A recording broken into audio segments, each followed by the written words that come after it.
Welcome to the Color of Influence podcast, where you will hear conversations from influential people of color from around the world, from social media, and right here in your communities. These behind the scenes conversations will motivate you, inspire you, and encourage you. I am your host, Aisha Morgan, and let's meet today's guest.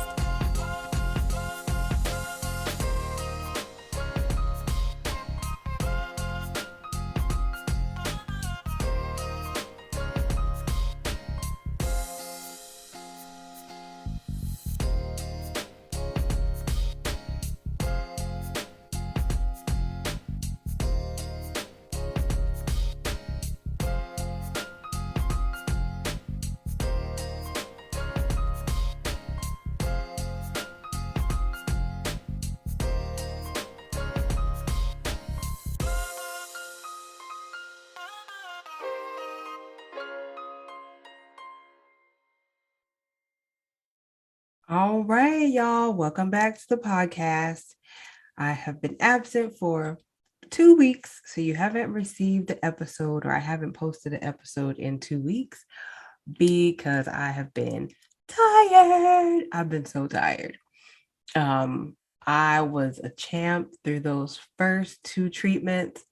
Felt like I could tackle anything.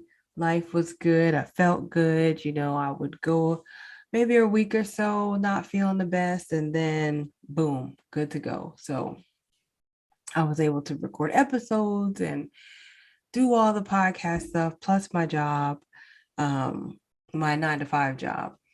And treatment 3 came and whoa, put me on my ASS. Which also means that I haven't had a chance to post anything about this journey on my website. I am planning to, I really am. I just have to be able to physically do it. I have all the content, just haven't had the time to put it together. So there's that. I also have a new episode coming up. Hopefully a couple new episodes coming up, depending on how I feel. We'll see what happens. So pray for your girl that I have the energy and the focus to be able to conduct these next couple of interviews and be able to post them, because that has been an issue. Just don't have the energy to conduct my interviews, and I do them after work usually or on the weekends. And those are the 2 times that I am usually on the struggle bus as far as energy and appetite. So yeah, it doesn't get done. So again, pray for me that I make it through these next couple of weeks. As I'm recording this, I have one treatment left, one chemo treatment left. So, and then I'll be on to some other procedures before my surgery. So I'm sorry, y'all. I am working on doing this little journey video, but it's just very hard. It's very hard. And, the other thing that I'm dealing with is a 2-year-old, my favorite thing in the world. Whatever energy I have, I try to muster it up so that I can play with her for a couple hours when I get home. And when she goes to sleep, it's like my body and my mind are like, turn off, hit the switch, time to lay it down. So I'm asleep. But she's doing great. She has no idea, obviously, she's only 2, what mommy is dealing with. But there are a couple of things that I would like to do, not so much for her right now, but especially for future, is maybe again, this journey video, just having her able to watch it. And once she gets older and see all of what mommy went through. But then maybe a book, maybe a children's book, maybe a preteen book, maybe an adult book. I don't know. Um, Something that I'm thinking about once I feel a lot better, and am able to kind of retain information, because right now my short-term memory is mush. So it's kind of hard for me to do things and remember to do things. And even when I write them down, I'm not really sure what I was supposed to be doing with it. So um, yeah, once this last treatment is done at the beginning of August, God willing, I will be able to put some other things in place for her future, for me, for other people.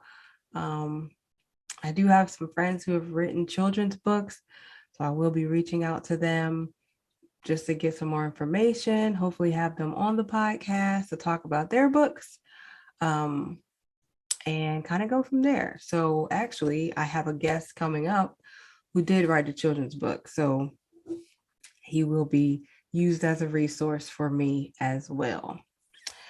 What else is happening with me, y'all? I mean, not really much, since going through my chemo treatments have taken up a lot of my time and energy. Um, Guests coming up. I think I'm going to keep that a secret. I can talk to you about one, but I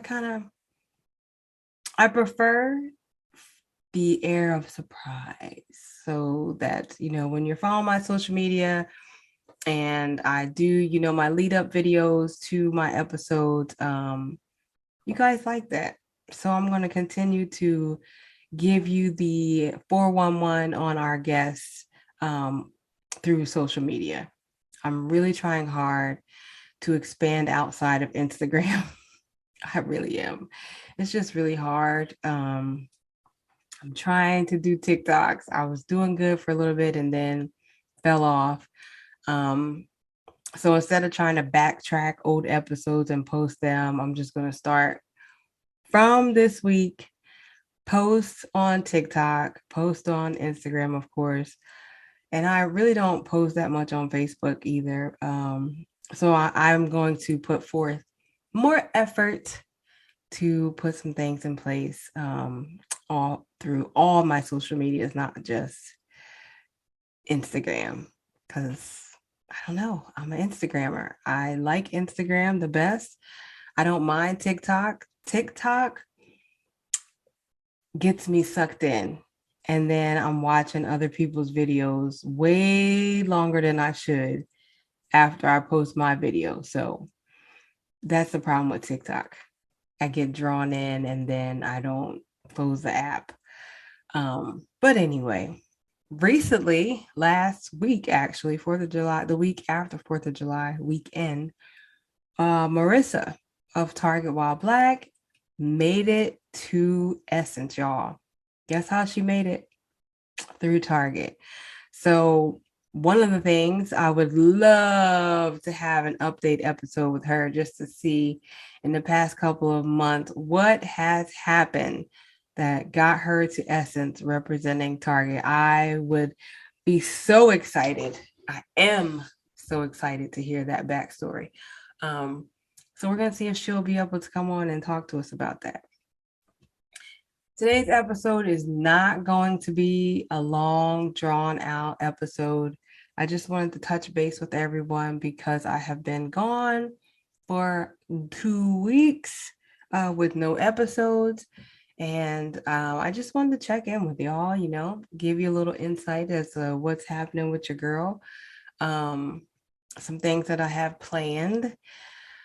Today I was in treatment, and a therapy dog came in, and I kind of thought about getting either a therapy dog or a emotional support dog.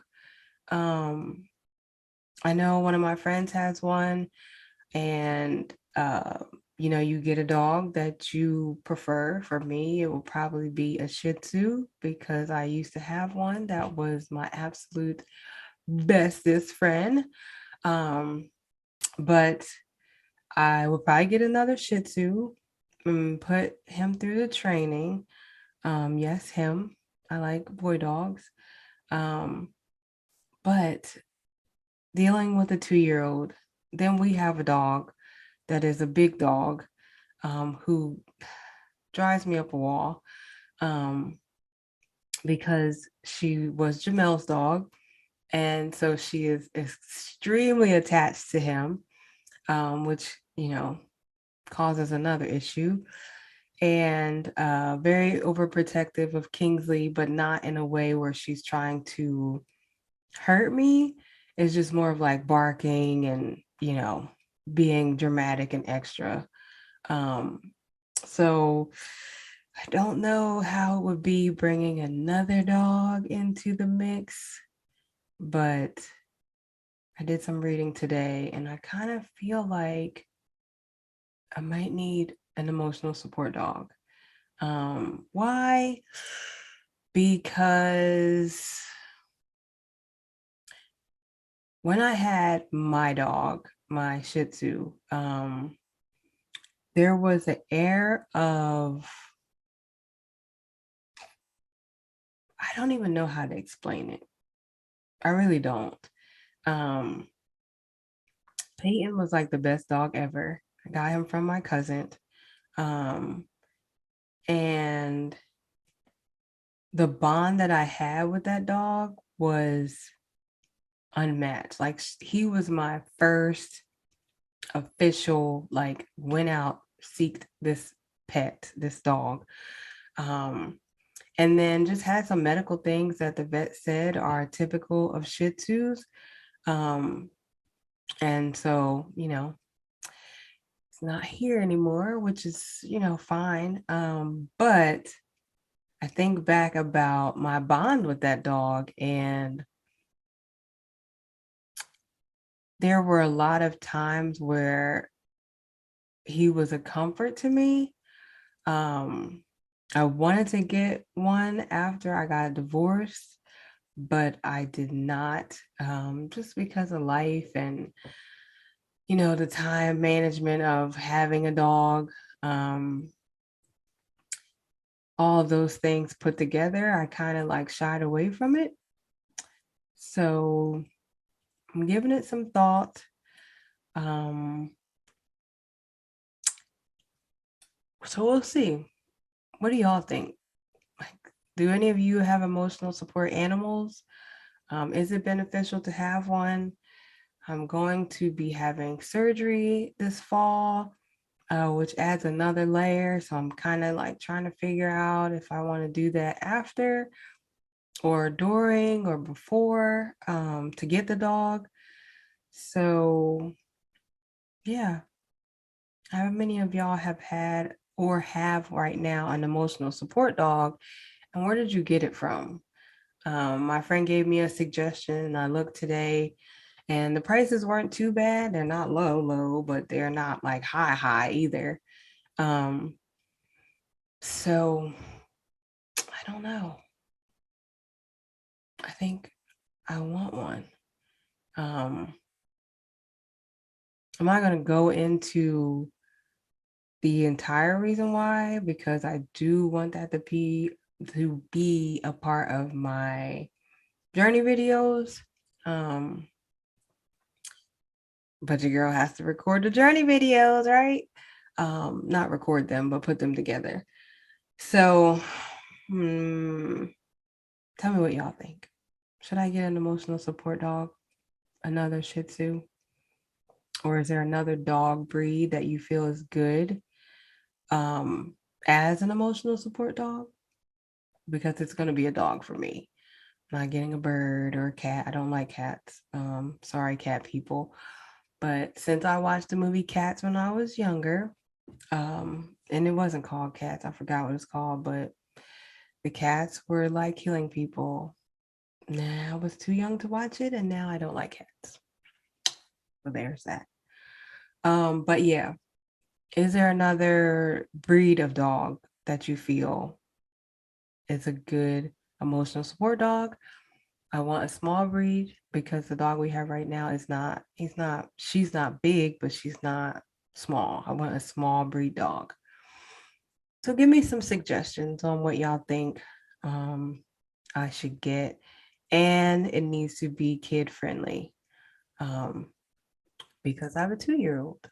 So put those things into a take those things into account when you're giving me some suggestions. Um, what else is happening with me, y'all? Um, really, that's it.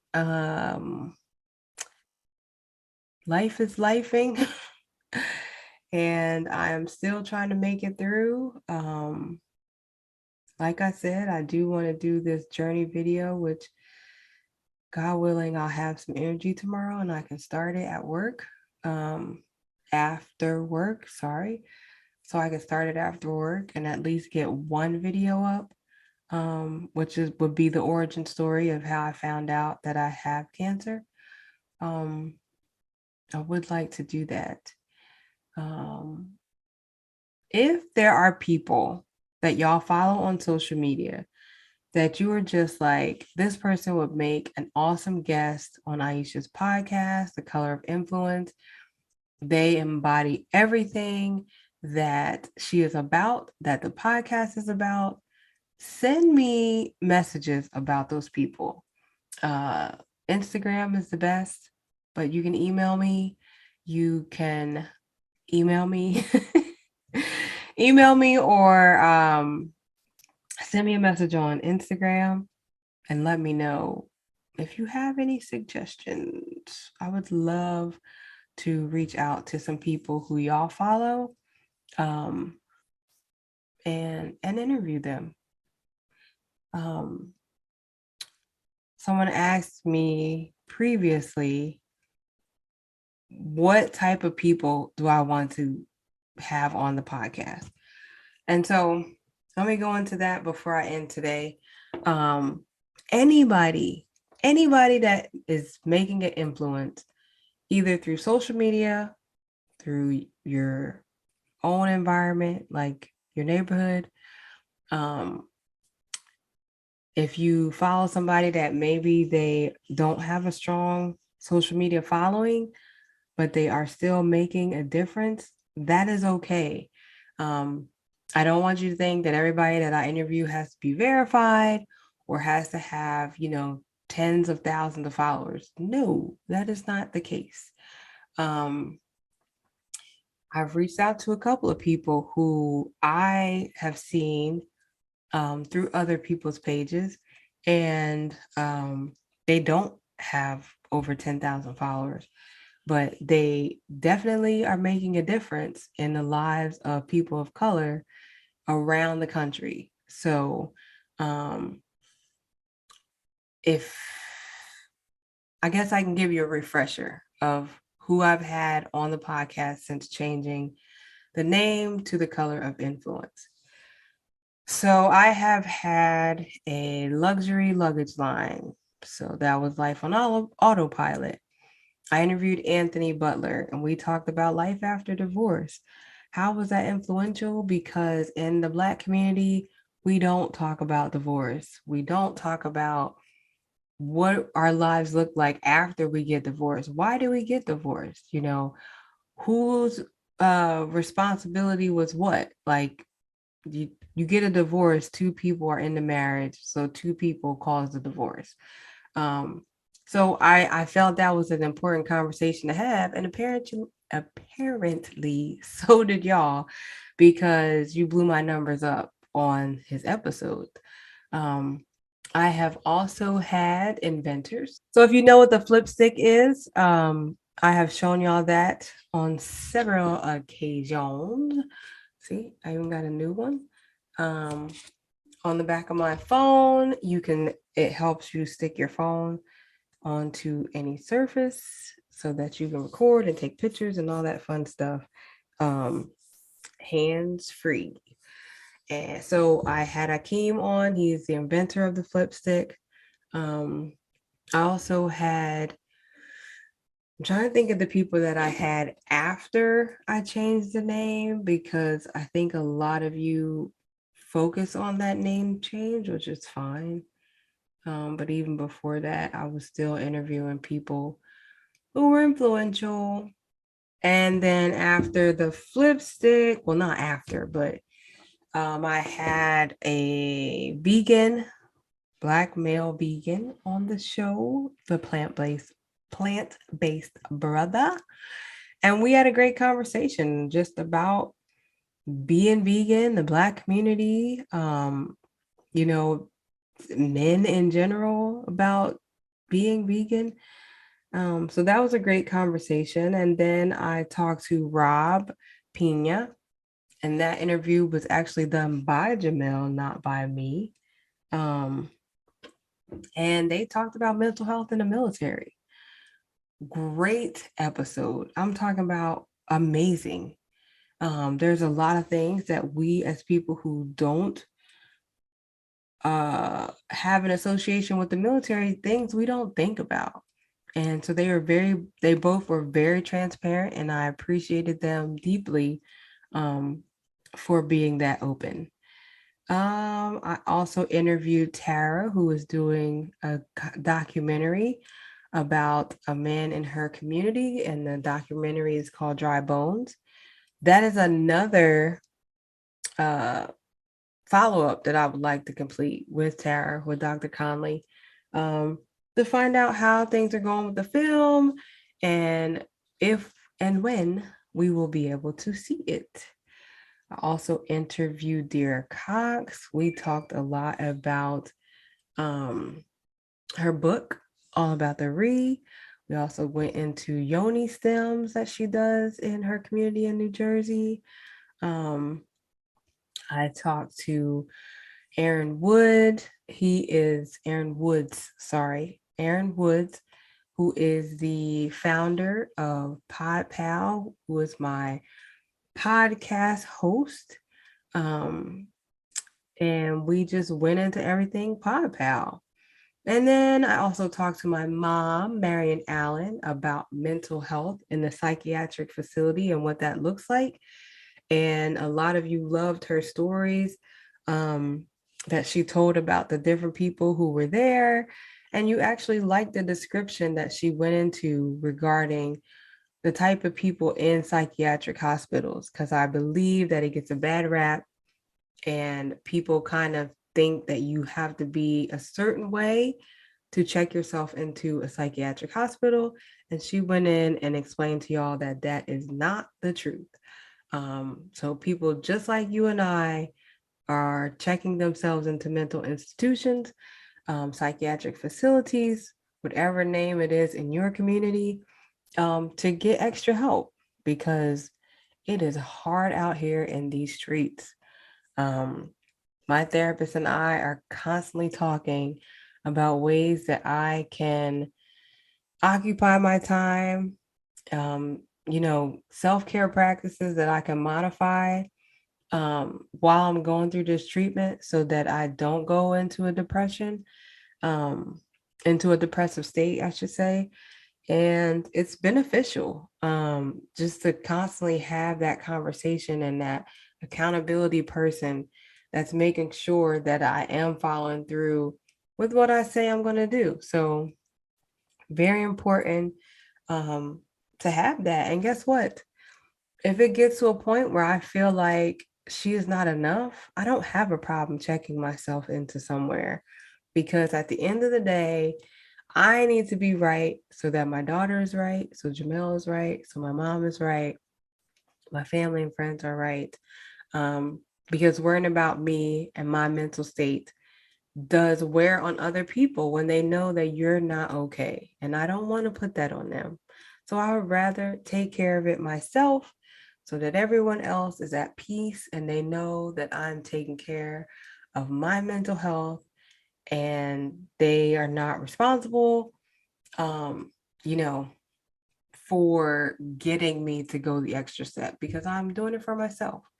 So that conversation was very, very much needed. So that is a lot of different people with varying different backgrounds. Um, I can tell you about some people I've recently reached out to. I reached out to a gentleman who has vitiligo and he wrote a book. He has a podcast, 2 podcasts, just to talk to us about what that is and all the aspects of it in our community, how it differs for us than it does for other races and people that are not of color. I reached out to a lawyer to talk about some of her cases and her social media presence that she's recently developed. I also talked to a doctor. I reached out to a doctor to discuss, what does it mean? What does an abortion ban really mean for women? I think a lot of us focus on that aspect of not wanting a baby, and so we terminate the pregnancy because of that. And that is why some women have abortion, but not all. So medically, what would that mean for women if abortions were banned? And then I reached out to a Black puzzle making company. I reached out to a wife and husband who own a health food store here in Houston. I reached out to a double Dutch married couple who have turned double Dutch into aerobics and are teaching people how to double Dutch. So again, very, very different people with different backgrounds, different experiences in different areas of the country doing very different things, but all in all helping their community. And so if you have someone who you feel is just making a difference in your community, bring them my way. Tag me in posts on their pages. You can DM me their profile, whatever you want to send me so that I can put an eye on them and reach out to them and have them on the podcast. I'm super excited about the next couple of months, meaning I'll be finishing up my treatment and have the energy to really put into the podcast again. And the things that I want to do, I can't wait to have the energy to do them. I think the podcast is going to head in a great direction. PodPal has some great features that they're going to be releasing soon. And so, I'm still here, excited for the podcast, not going anywhere. And I will keep y'all up to date on all things the podcast and all things your girl. So until next time, y'all, peace out. And that's a wrap on another amazing episode. I know that you were just as inspired as I was after listening to that conversation. And to let us know how we're doing, don't forget to leave us a review, like, share, and subscribe to the podcast. You can also follow us on all social media platforms, from YouTube to Facebook, at The Color of Influence, and on Instagram, the_color_of_influence. You can check out all of our episodes and additional content on our website, thecolorofinfluence.com, and that's an N only for influence. And don't forget to share the podcast with someone you know, and have them share the podcast with someone they know. Thank you all for listening. Until next time, peace out.